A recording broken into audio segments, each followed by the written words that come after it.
اعوذ باللہ من الشیطان الرجیم، بسم اللہ الرحمن الرحیم۔ محترم سامعین، ناظرین، السلام علیکم ورحمۃ اللہ وبرکاتہ۔ آج سلسلہ احادیث مبارکہ کی تیسری نشست میں ہم روزے کی فضیلت اور اہمیت کے بارے میں جانیں گے کہ حضور علیہ الصلوۃ والسلام نے کیا ارشاد فرمایا۔ حضور علیہ الصلوۃ والسلام نے ارشاد فرمایا، اللہ پاک فرماتا ہے الصوم لی وانا اجزی بہ وَيَدَعُ شَهْوَتَهُ وَأَكَلَهُ وَشُرْبَهُ مِنْ أَجْلِي وَالصَّوْمُ جُنَّةٌ وَلِلصَّائِمِ فَرْحَتَانِ وَفَرْحَةٌ حِينَ يُفْطِرُ وَفَرْحَةٌ حِينَ يَلْقَى رَبَّهُ وَلُخُلُوفُ فَمِ الصَّائِمِ أَطْيَبُ عِنْدَ اللَّهِ مِنْ رِيحِ الْمِسْكِ۔ حضور علیہ الصلوۃ والسلام نے ارشاد فرمایا کہ اللہ پاک فرماتا ہے روزہ میرے لیے ہے اور میں ہی اس کی جزا دوں گا، میں ہی اس کا بدلہ دوں گا۔ اور کیونکہ انسان یدعو شہوتہ، کہ انسان میرے لیے، بندہ مومن میرے لیے اپنی نفسانی خواہشات کو ترک کر دیتا ہے، چھوڑ دیتا ہے، وَأَكْلَهُ، اور کھانے پینے کو، وَشُرْبَهُ، پینے کو چھوڑ دیتا ہے، جو اسے زندگی میں عام روٹین میں پسند تھا، کھانا پینا اور نفسانی خواہشات کی تکمیل کرنا، وہ سب کچھ چھوڑ دیتا ہے۔ کس کے لیے؟ اللہ تعالیٰ کی رضا کے لیے۔ پھر اللہ پاک نے فرمایا الصوم جنتن، کہ روزہ ڈھال ہے، اور پھر فرمایا کہ روزے دار کے لیے دو خوشیاں ہیں۔ پہلی خوشی جو افطار کے وقت ہے، جب اسے ساری خواہشات پوری کرنے کا موقع مل جاتا ہے، اللہ تعالیٰ کی طرف سے اذن ہوتا ہے اور اجازت ہوتی ہے، وہ افطار کا وقت ہوتا ہے، ایک وہ خوشی ملتی ہے۔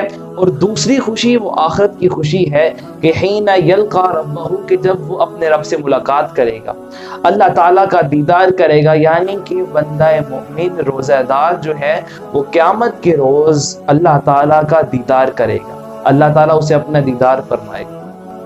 اور پھر فرمایا کہ جو روزہ دار ہے، سارا دن روزہ رکھنے کے بعد جو اس کے معدے میں خالی رہنے کی وجہ سے جو ایک بو پیدا ہوتی ہے، اس بو کی کیا قدر و قیمت ہے، اللہ تعالیٰ فرماتا ہے کہ وہ بو مشک سے بھی زیادہ پسندیدہ اور پاکیزہ ہے۔ دوستان محترم، پتہ یہ چلا کہ روزے دار کے لیے اور روزے کی کتنی اہمیت اور فضیلت ہے کہ اس کا اجر جو باقی جتنی بھی عبادات، نماز ہو گئی، حج ہو گیا، زکوٰۃ ہو گئی، اور دیگر جتنی بھی عبادات ہیں، یہ بھی اللہ تعالیٰ کے لیے کی جاتی ہیں، مگر کسی بھی عبادت کے لیے اللہ پاک نے یہ نہیں فرمایا کہ یہ میرے لیے ہے اور میں ہی اس کا اجر دوں گا۔ صرف روزہ ایسی عبادت ہے جس کے لیے اللہ پاک خود فرما رہا ہے کہ الصوم لی وانا اجزی بہ، اور اس کی اگر دوسری طرح سے ترجمہ کیا جائے کہ میں ہی اس کی جزا ہوں، تو پتہ یہ چلا کہ اللہ پاک اس کو آخرت میں دیدار بھی کروائے گا۔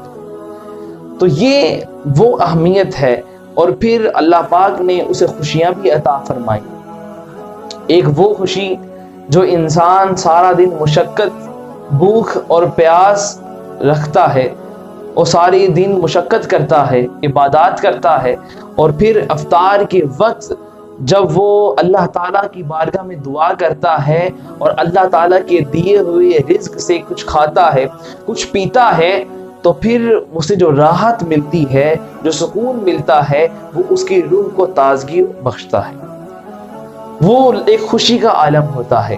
اور پھر دوسری خوشی کہ جب وہ مرتبہ اور وہ مقام جو شہداء کو ملے گا، کہ حدیث پاک میں آتا ہے کہ جب وہ جنت میں جائیں گے تو اللہ پاک انہیں اتنی بے شمار نعمتیں جو عطا کرنی ہیں جنت میں، وہ عطا کر دے گا۔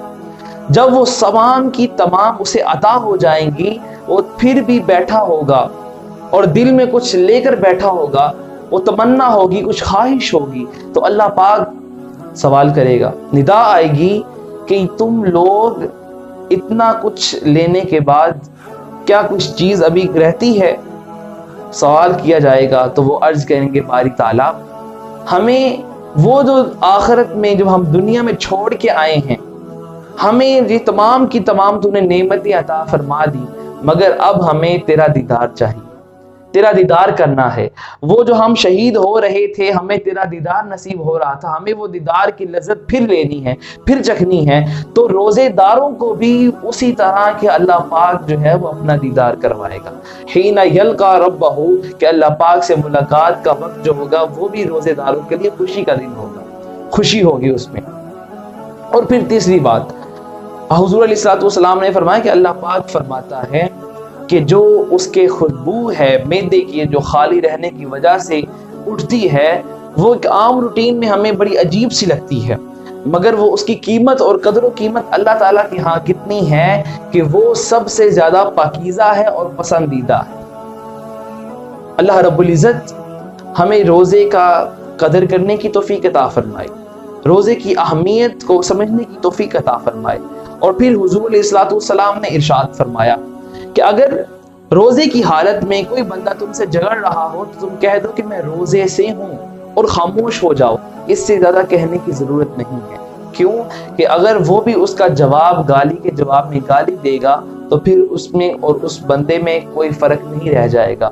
تقریباً روزے کا احترام کرنا چاہیے۔ ہمیں حدیث مبارکہ سے درس ملا کہ ہمیں اس کی اہمیت کو سمجھنا چاہیے اور روزے کا احترام کرنا چاہیے۔ اور پھر کیونکہ یہ خوشیاں بھی لاتا ہے، اللہ تعالیٰ سے ایک ملاقات کا ذریعہ بھی ہے، یہ اللہ تعالیٰ کے لیے خاص عبادت جو کی جاتی ہے۔ رب کائنات کی بارگاہ میں دعا ہے کہ مالک کائنات ہمیں روزے کی اہمیت اور اس کی فضیلت کو سمجھنے کی توفیق عطا فرمائے۔ وما علیہ الا البلاغ۔